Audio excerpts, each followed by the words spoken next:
Le vamos a dar la bienvenida a quien nos va a acompañar y nos va a compartir acerca de la vida de Monseñor. Es hermana Luján Leguizamón, de las Hermanas Obreras Catequistas de Jesús Sacramentado. Muy bienvenida, hermana Luján, ¿cómo estás?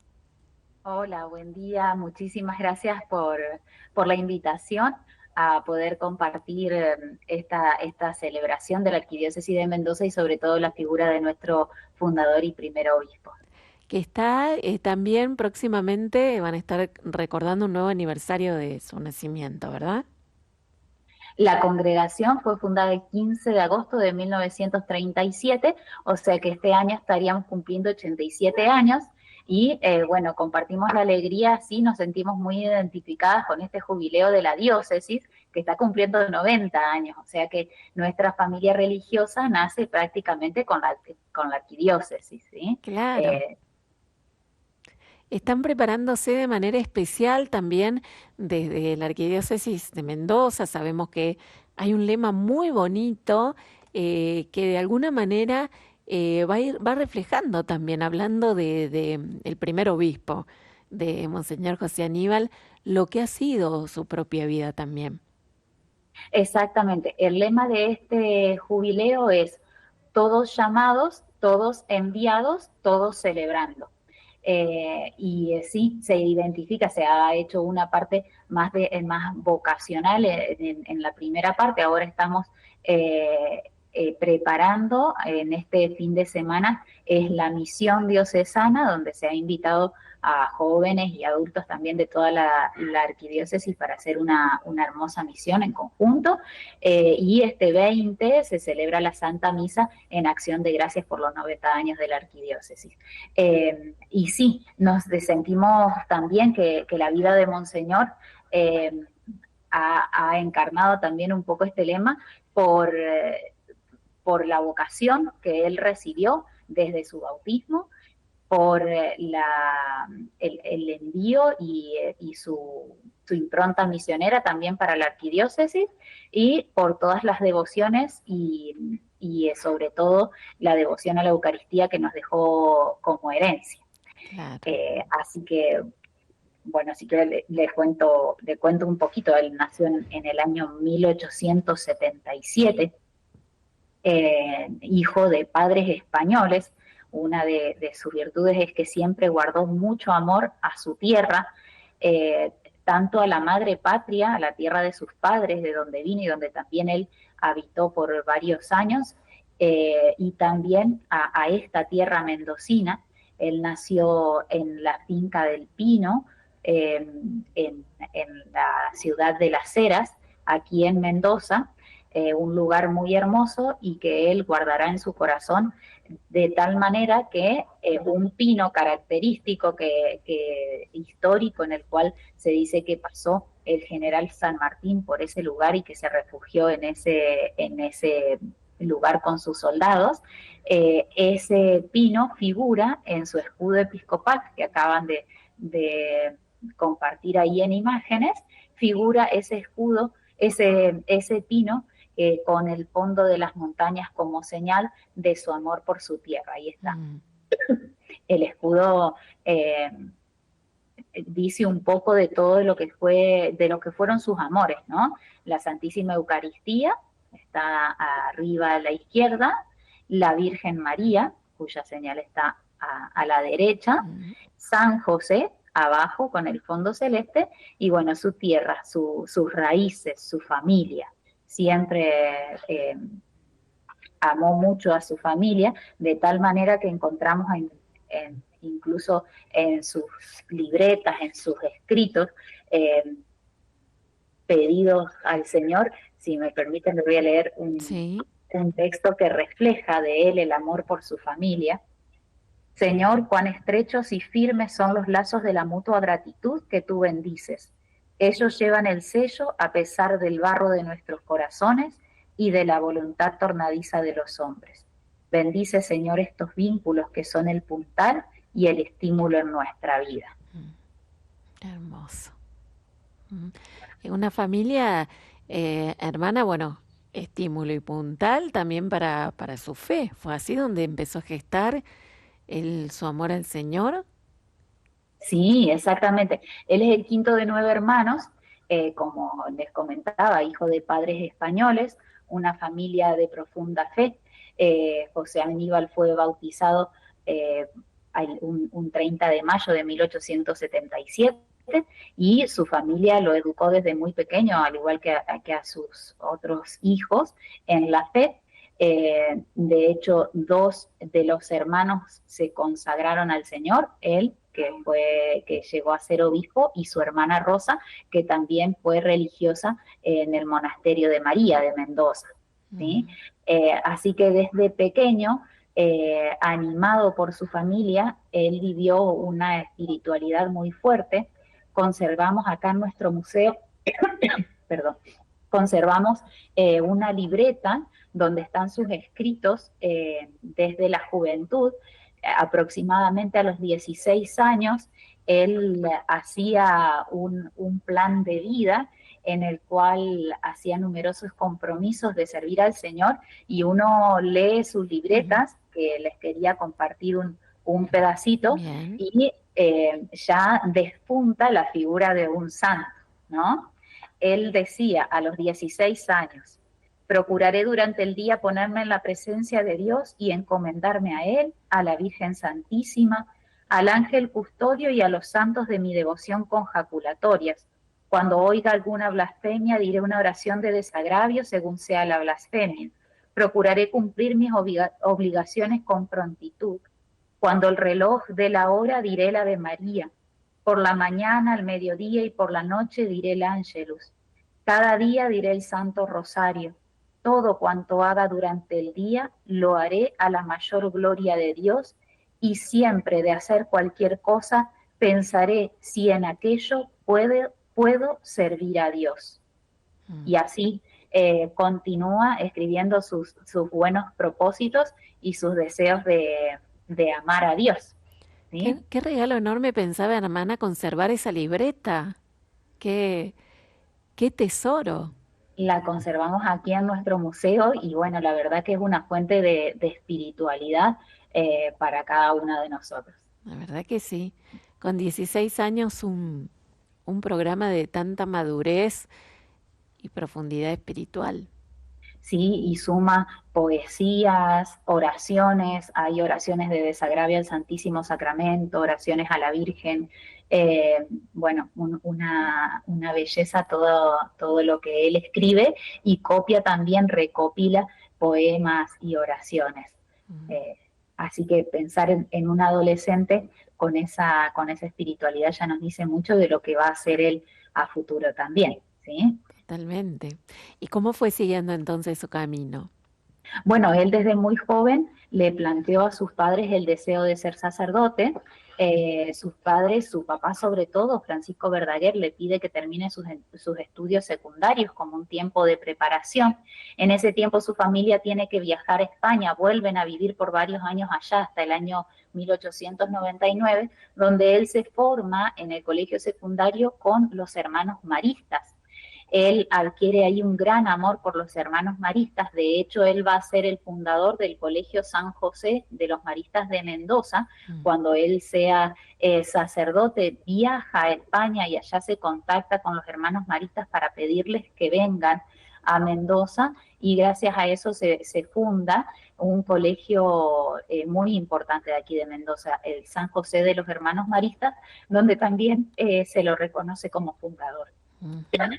Así que bueno, en ese tiempo que está en España se sigue formando en su fe, y regresan a Mendoza en el año 1899 toda la familia, pero él continúa hacia San Juan, Bien. donde ingresa finalmente en el seminario. Decía, la familia estuvo varios años viviendo allá en España, en Gerona, donde Monseñor Verdaguer tiene oportunidad de cursar sus estudios con los hermanos maristas, y al regresar toda la familia a Mendoza nuevamente a vivir en la finca del Pino, él continúa viaje hacia San Juan.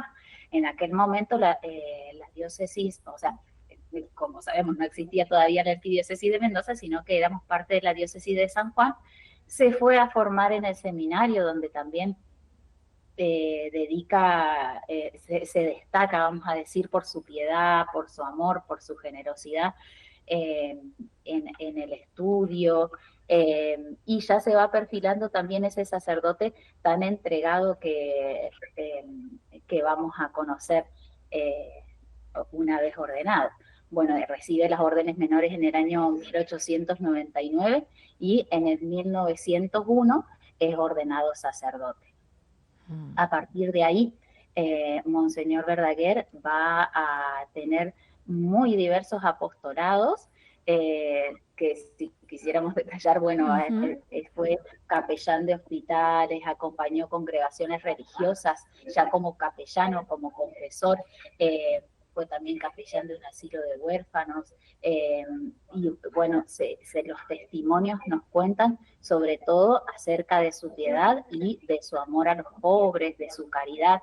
Se nos dice que él andaba siempre muy, muy pobre, con sus sotanas a veces surcidas, pero nunca dejaba de entregar aquello que recibía a los más pobres y a los más necesitados.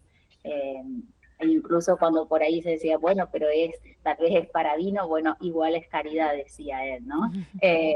Así que tenía ese corazón que se estremecía ante las necesidades de sus hermanos. Fue también notario eclesiástico, fue el primer director de la obra de la propagación de la fe, también acá en esta diócesis, lo que hoy conocemos como obras misionales pontificias, ¿no? Ujú. Empezó también con la obra de la Santa Infancia, que es lo que ahora es la infancia misionera. Ajá. Fue párroco de una parroquia muy importante acá en Mendoza, que es la parroquia de San Nicolás y Santiago Apóstol. Así que tuvo una variedad de tareas muy importante donde él pudo volcar su caridad sacerdotal. Él decía que el sacerdote verdaderamente entregado no tiene tiempo ni para pecar, no tiene tiempo para pecar, decía él, porque en realidad está tan entregado eh, a las obras de Dios que su corazón está puesto en eso. Eso él le recomendaba después, siendo rector del seminario, que ahora lo vamos a contar, le recomendaba a los futuros sacerdotes que sean entregados y así también de esa manera van a evitar todo mal en su vida espiritual. Mm. Es decir, que estén ocupados, siempre haciendo el Exacto. bien. Ocupándose en las cosas de Dios. Claro. ¿Sí? Y a pesar de tener tantas y múltiples tareas, siempre muy ocupado, pienso, que muchas veces decimos, hermana, bueno, no tengo tiempo para rezar porque tengo...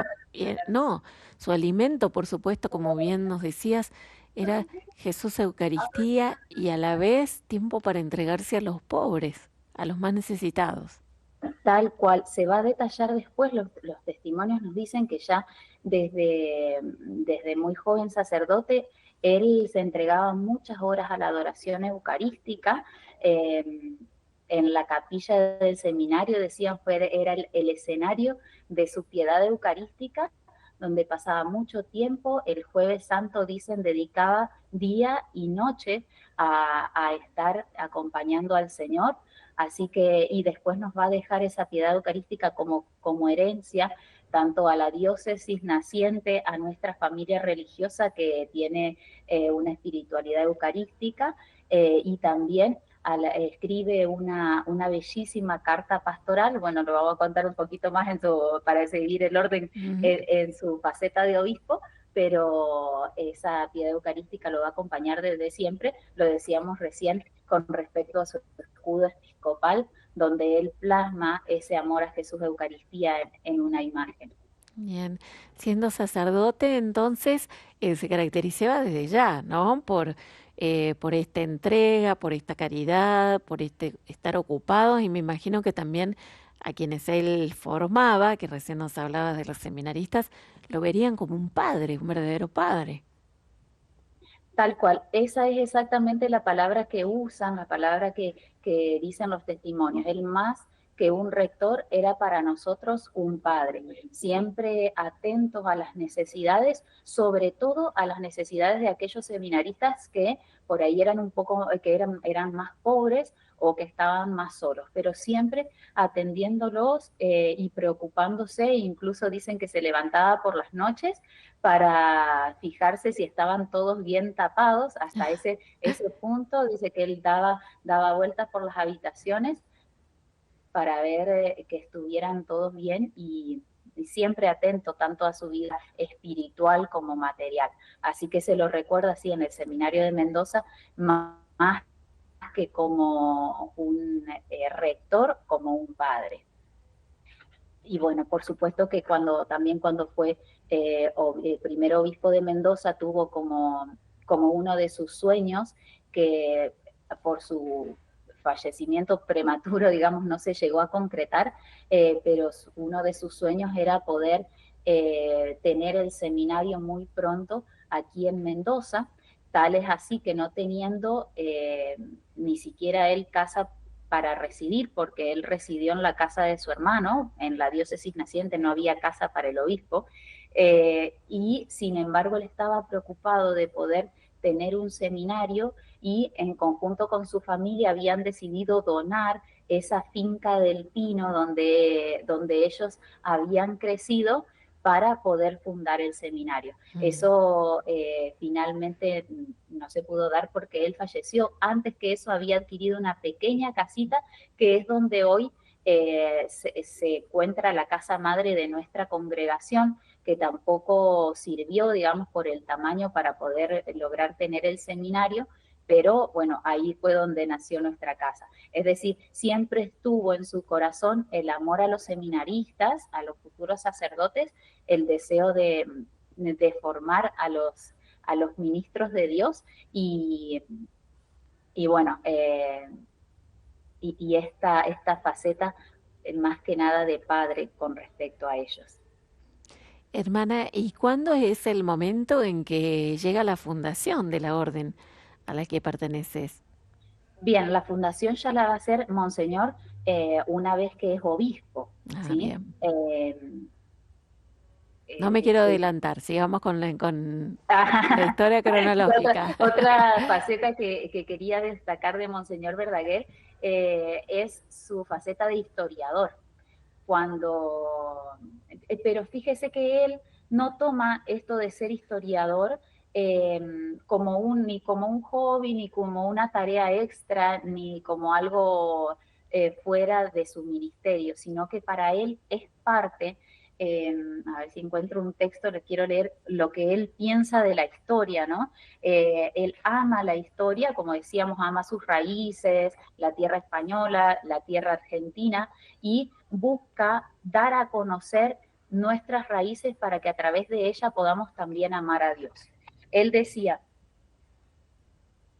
el fin principal del estudio de la historia no es la indagación de los hechos para satisfacer nuestra curiosidad, sino el de aprovecharse de ellos para sacar lecciones prácticas que nos enseñen, con la maestría de la experiencia, a las colectividades y a los individuos, a vivir y a realizar nuestros actos según la ley divina y como nos lo exige la recta razón, y cumplir nuestros deberes para con Dios, que rige y gobierna el universo, y para nuestros semejantes como hermanos de la gran familia humana. ¿Sí? Es decir, que también él consideró el estudio de la historia como parte de su ministerio, parte de su misión eh, en, en, en este mundo. ¿Sí? Claro. Eh, y bueno, él escribe varios libros, eh, algunos con fines didácticos, historia de Mendoza, muchos artículos que se le piden publicar y sobre todo su obra más grande, que acá tengo uno de los tomos porque son dos tomos, así bien grande, es Sí, la historia eclesiástica de Cuyo. Para realizar esta historia él tuvo que dedicar mucho tiempo, muchísimo esfuerzo, se fue a las fuentes, viajó a España, consultó el archivo de Indias, viajó a Perú y a otros numerosos lugares donde fue investigando cómo fueron llegando los misioneros a nuestra zona, cómo se fue dando la evangelización y cómo fue creciendo la iglesia aquí en toda la zona de Cuyo. Así que una obra que hasta el día de hoy sigue siendo citada por otros historiadores que acuden para hallar fuentes seguras de la historia, porque él consulta y reproduce documentos originales también de nuestra historia. Sobre todo este deseo de él de hacernos descubrir que nuestra patria nace católica, que nace bajo la protección del Señor y de la Virgen, y invitarnos a que podamos recuperar y sostener estas raíces y acrecentar esta bendición que el Señor nos ha dado de crecer en una tierra tan creyente. Hermana, te invito a que hagamos una pequeña pausa, vamos a escuchar alguna canción y invitamos a los oyentes a que están siguiendo este espacio, que también acerquen su sentir, quienes conocían, si lo conocían a Monseñor José Aníbal, habían escuchado hablar de él, de su historia, de su legado tan importante, por lo que nos está relatando, y quienes no, también qué les va dejando la figura de santidad del día de hoy. Al 3518-171-593 pueden ustedes comunicarse con nosotros y en instantes seguimos dialogando con Hermana Luján.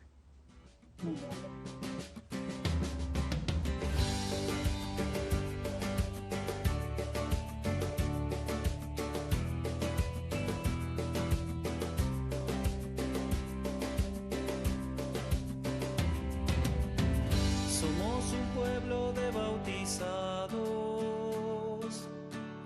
y rescatados por su perdón. Su Santo Espíritu ha marcado y ha habitado nuestro corazón, siendo herederos de su reino, al mundo entero cantaremos. Todos llamados, todos enviados, todos celebrando al Señor, siguiendo a Cristo, vid verdadera, daremos frutos de amor en la misión.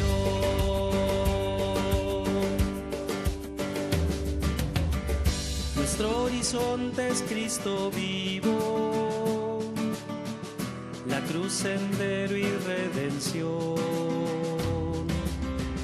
Avanzaremos por el camino con nuestros ojos fijos en Dios. Somos la iglesia que está viva y canta llena de alegría. Todos llamados, todos enviados, todos celebrando al Señor, siguiendo a Cristo, vid verdadera, daremos frutos de amor en la misión.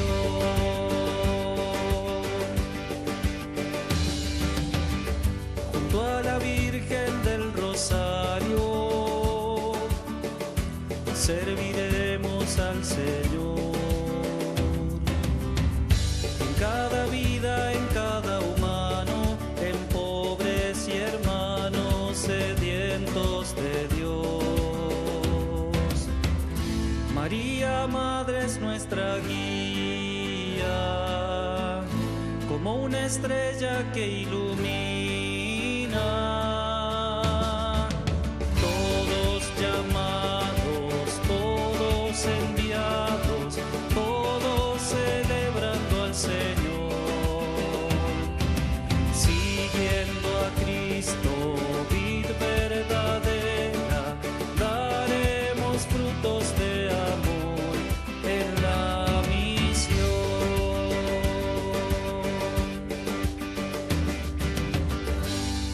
Bueno, estábamos escuchando el himno del jubileo de la Arquidiócesis de Mendoza, todos llamados, todos enviados, todos celebrando. Bueno, están llegando algunos mensajes de nuestros queridos amigos oyentes. Bueno, dice este mensaje de Liliana. Buenas tardes, no conocía la historia de Monseñor Verdaguer. Radio María siempre me sorprende con bellas historias. Oramos por su santidad, dice Liliana, que se comunica desde Córdoba. Otro mensaje desde Villa del Rosario. Dice: hola gente bella, en mi trabajo, son mi compañía, escuchando esta historia tan interesante y hermosa. Deja bendiciones para todos. Peti, muchas gracias, Peti. Bueno, me encantó que vayan llegando mensajes de quienes no conocían la historia de Monseñor Verdaguer, y también, hermana, orando por su causa, ¿no? Es muy importante, explicamos al comienzo del programa, que es una causa en inicio.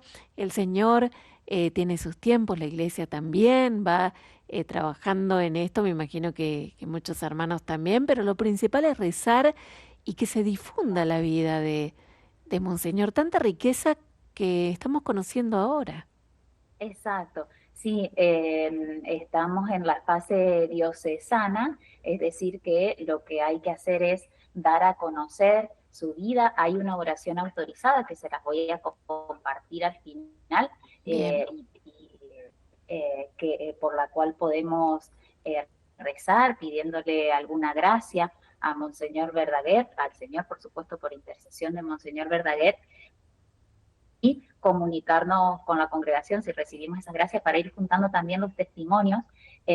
Gracias a Dios hay gente ya que se ha acercado y ha dicho, sobre todo nos ha sorprendido que tenemos varios niños que se llaman José Aníbal, Ah, sí, familias que te han pedido poder tener un hijo, y bueno, y otras gracias que nos han contado que han obtenido por su intercesión. Así que queremos seguir difundiendo su vida, sobre todo porque es un santo nuestro, muy de nuestra patria, bueno, para acá, para la Arquidiócesis de Mendoza, donde también estamos cada vez movilizando un poquito más, y nosotras mismas sorprendiéndonos, porque de repente encontramos personas que le tienen una gran devoción y no sabíamos. Entonces nos vamos encontrando y nos vamos juntando también para seguir dando a conocer su figura y rezando para que el Señor pronto, cuando Él quiera, eh,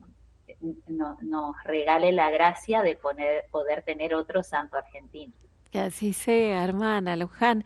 Bueno, antes de ir al encuentro de la música, nos venía relatando también acerca de este aspecto muy importante de la de Monseñor Verdaguer como historiador, y explicabas por qué era importante, que no era solo un pasatiempo cuando le sobraba tiempo, que tenía todas sus horas sumamente ocupadas, y también este don, ¿no? Puesto al servicio de la iglesia, de la comunidad, lo de recabar información, la historia. Era un hombre muy formado, por lo que nos venís diciendo, muy inteligente. Sí, muy formado, y que quería compartir toda su sabiduría también, con mucha humildad, porque siempre algo que se destacó en él muchísimo es su humildad. Sí, ya les voy a contar también ahora, en el mismo momento en el cual se decide ordenarlo obispo, ¿no? Y de hecho él funda acá en Mendoza eh, la Junta de Estudios Históricos, es uno de los miembros fundadores que hasta hoy existe, la Junta Ah, de Estudios Históricos. La funda él con este objeto, ¿sí? De dar a conocer la historia. Y bueno, después de toda su labor como sacerdote, y como párroco, y en todas las capellanías y apostolados que les había contado, e historiador, es también elegido para ser rector del seminario, ¿sí? Así que más o menos lo que te contaba recién, ahí donde desempeñó ese papel de padre con los seminaristas, y siendo rector del seminario, le sorprende la voz, digamos, que se corre de que está nominado, digamos que está en la terna para ser elegido primer obispo de Mendoza. La arquidiócesis fue erigida el 20 de abril de 1934, por eso está cumpliendo ahora 90 años. Pero bueno, él se entera, de alguna manera se entera, le llega la voz de que está entre los sacerdotes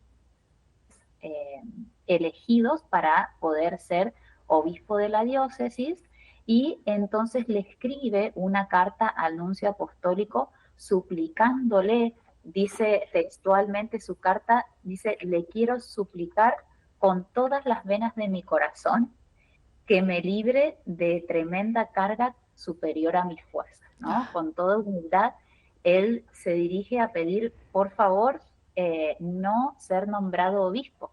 Él padecía diabetes, una enfermedad que gracias a Dios hoy existen medios para poder ir llevándola con ciertos cuidados, pero que se puede tener una calidad de vida mejor. En sus tiempos, sin duda, que era mucho más difícil, por lo tanto, él mismo expresa, dice, paso mis días desfallecidos, una cosa que a uno le llama la atención, ¿no? Porque a pesar de su enfermedad, acabamos de ver todas las tareas que desempeñó, pero bueno, sin duda la gracia de Dios que lo ha sostenido, y él pudo reconocer eso porque, habiendo expresado esta limitación que él sentía, este sentir que la carga iba a ser superior a sus fuerzas, que no iba a ser capaz de hacerlo, que no tenía el carácter, decía él.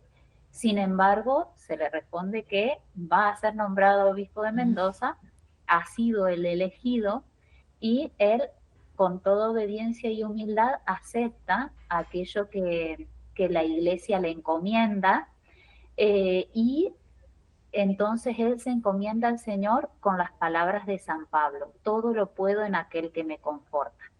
Y ese es su lema episcopal. Por eso en su escudo episcopal observamos, abajo de esas imágenes que habíamos mencionado hoy, el lema: todo lo puedo en aquel que me conforta. Va a ser lo que lo va a animar a lo largo de todo su tiempo como obispo. Ahí está. Y en su primera carta pastoral, una carta muy hermosa que escribe a todos los fieles, él lo dice, ¿sí? Él dice, toda nuestra ayuda, dice acá, toda nuestra esperanza, toda nuestra fortaleza se fundan en el auxilio divino y las bendiciones de lo alto. Es cierto que la carga es pesada y la responsabilidad es inmensa, y muy graves las obligaciones del pastor de almas, pero confortados en el auxilio de la gracia divina, se alienta nuestro corazón y se anima nuestra esperanza al exclamar: todo lo puedo en aquel que me conforta. Confío en el Señor. Qué hermoso. ¿Sí? Así que esa fue su fortaleza, realmente toda puesta no en la confianza en sí mismo, sino todo en el Señor. Y gracias a eso también va a ejercer una enorme labor en su tiempo como obispo. ¿Sí? Veíamos en todo este camino hasta este momento cuánto había hecho, ¿no? Desde el lugar donde estaba. Y ahora como obispo, me imagino que mucho más, hermana. Sí, bueno, por supuesto que las exigencias, los desafíos de la nueva diócesis eran enormes. Claro, pues Una estaba diócesis, empezando. exacto, y que abarcaba Mendoza y Neuquén, ¿sí? No solamente, ahora en Mendoza hay 2 diócesis, esta que a él le toca en su fundación es todo Mendoza y Neuquén, así que es bastante extensa, con muy pocos sacerdotes, con grandes extensiones, poco pobladas, pero donde él quiere llegar a todos. Entonces, bueno, sobre todo su labor empieza en el sagrario, ¿no?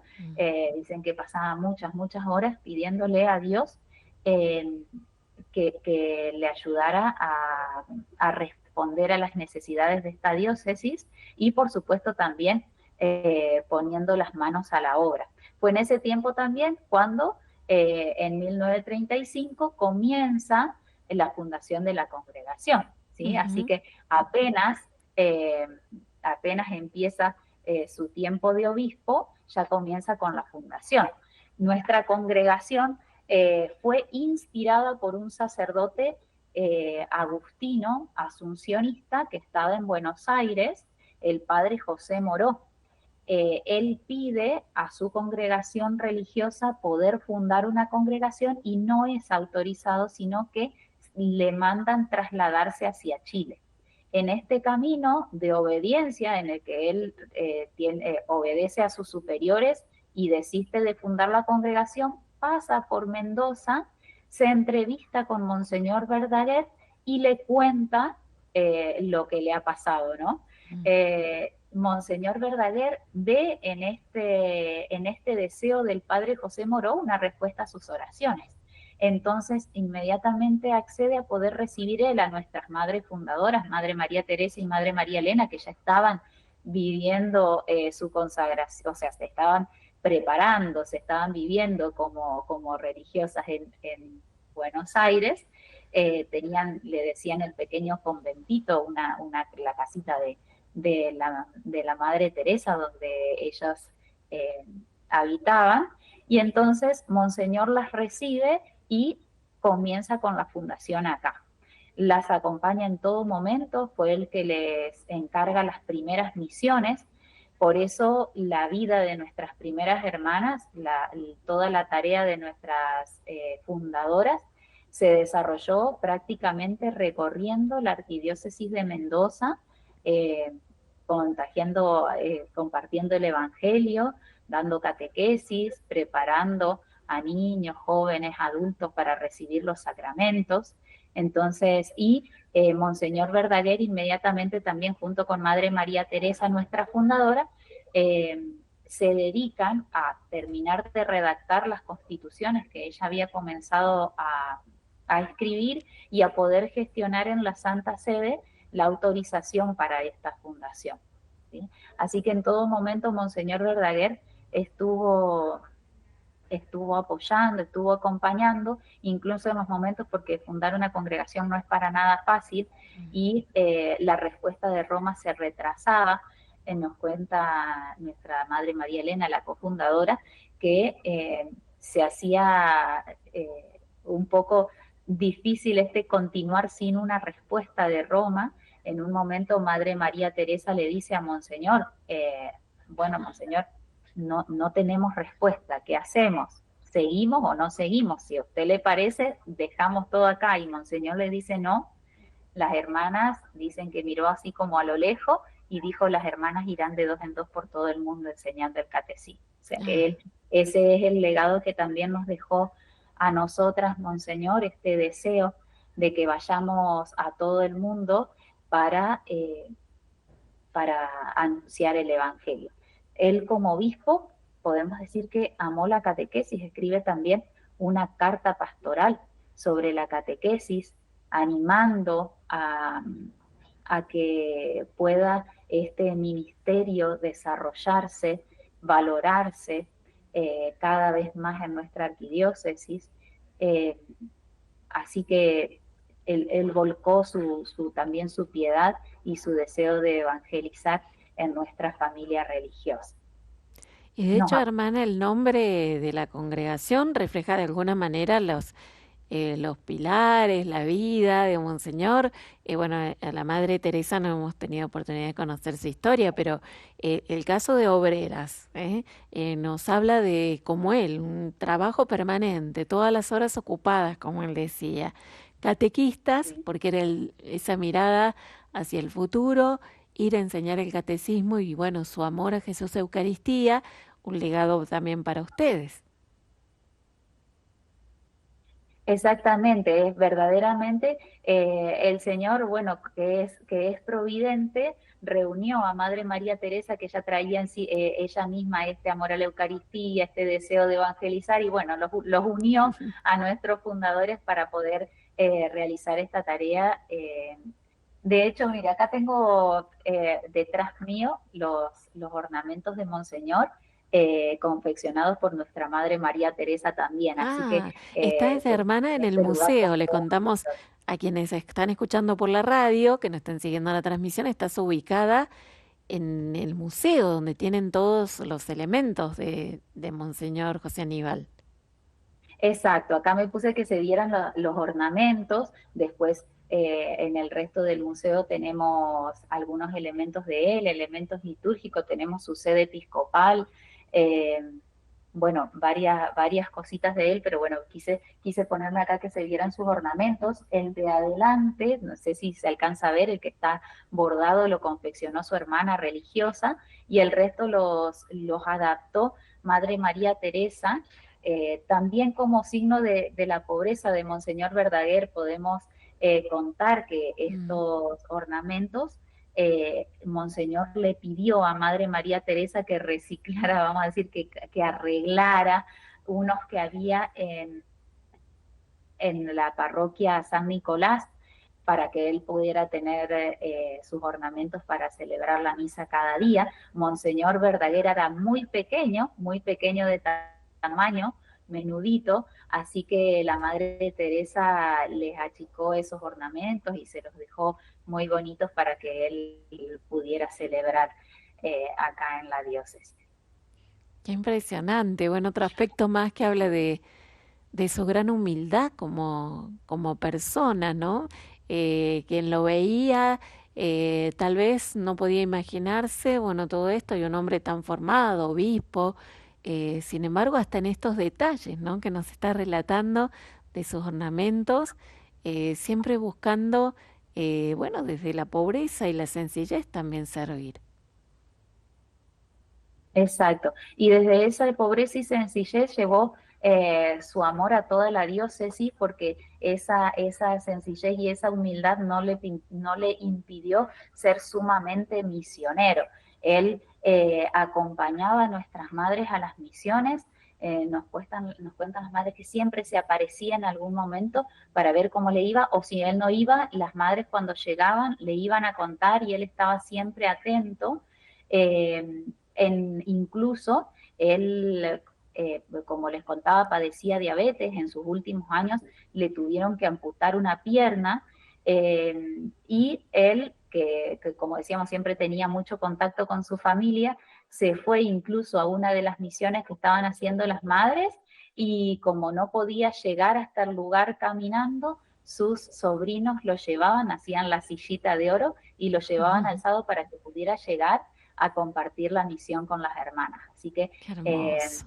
también este celo por las almas, que nosotros en la oración que ahora en el final les quiero compartir, este celo por las almas que él tenía, que se manifiesta en ese llegar hasta todos los lugares como sea. ¿Sí? Hermana, y es un hombre tan activo, tan entregado. ¿Cómo fueron los últimos días de su enfermedad también? Porque no debe haber sido, bueno, con la descripción que nos has hecho, un hombre entregado totalmente a la voluntad de Dios, aun cuando, por ejemplo, no quería ser obispo, asumiéndolo con alegría y entrega. Me imagino que también fueron así sus últimos días. Tal cual. Él, en realidad, él estaba en una visita ad limina, perdón, en Roma, cuando se agrava su situación de salud, así que allá se lo traslada su secretario, que era el padre eh, José Müllner, un padre húngaro misionero que hacía de secretario de él. Entonces le consigue allá poder trasladarlo a Viena y ahí se le hace la operación y le tienen que amputar la pierna. Eh, Así que bueno, de allá volvió ya en un estado bastante difícil de salud. Sin embargo, en sus últimos tiempos, aparte de ofrecerlo por su diócesis, como lo hizo siempre, eh, estuvo preocupado de que todo siguiera, de dejar todo en orden, Mm, de dejar todo bien. De hecho, llamó a nuestras madres, nos cuentan nuestras madres que la llamó en uno de sus últimos días, charló con ellas, vio cómo estaban, quiso saber todo de las últimas misiones y lo último que les dijo fue de ahora en adelante hagan como si están solas en el mundo, ¿no? Él mm. estaba ya plenamente entregado a la voluntad de Dios, sabía que le faltaba poco para llegar a su encuentro y se confió plenamente a él y a María Santísima, que es otro de sus amores, que me había faltado decir, que durante su episcopado él ensalzó la figura de la Virgen, proclamando, por ejemplo, él fue quien proclamó la Virgen de la Carrodilla como patrona de los viñedos, Ajá.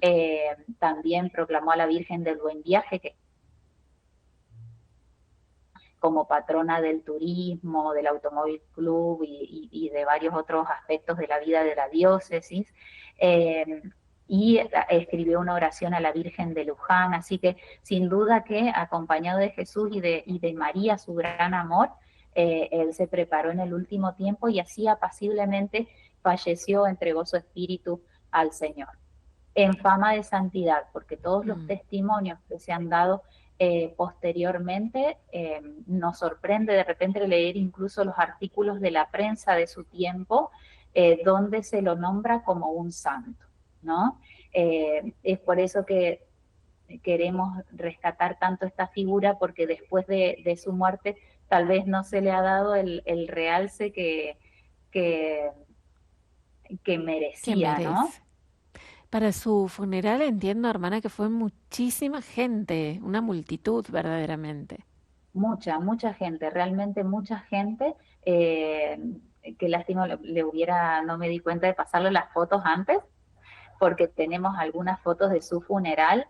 Dicen que nunca se había visto un espectáculo semejante en Mendoza, la cantidad de gente que se agolpó en las puertas de la catedral y que acompañaron el cortejo fúnebre de Monseñor Verdaguer, la cantidad de discursos y cartas que se escribieron. Tenemos acá en nuestro museo, en un archivo, artículos y destacando sus virtudes. Creo que por acá tengo uno a mano, pero realmente los testimonios son numerosísimos. Hermana, y bueno, nos queda poco tiempo y con muchas Ujú. ganas de seguir conociendo. ¿Tienen alguna página, por ejemplo, en internet, donde los hermanos que quieran conocer más de la vida de Monseñor, incluso, como bien decías, acercarles gracias recibidas, por su intercesión, lo pueden hacer? Tenemos un Facebook que se llama Hermanas Obreras Catequistas de Jesús Sacramentado, también el Instagram que tiene el mismo nombre, por donde siempre estamos compartiendo ahí diversas informaciones, así que ahí se pueden se pueden dirigir. También, si alguien quiere conocer un poquito más, que le mandemos algún material un poco más profundo, porque vean que a veces en internet uno pone todo medio resumido. Si quieren alguien recibir algún material más profundo, tenemos digitalizado su Qué bueno. biografía, libro escrito por nuestra fundadora sobre él. Entonces, se lo podemos enviar. Nos escribe un correíto.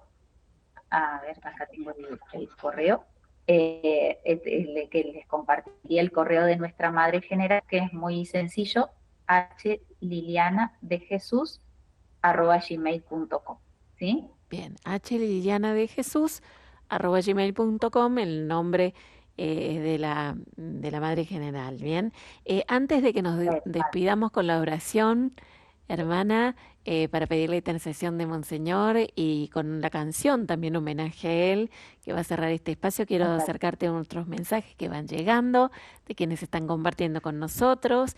Un gran abrazo en Cristo a la hermana, dice Carlos López de Coronel Suárez, miembro de la Orden Seglar.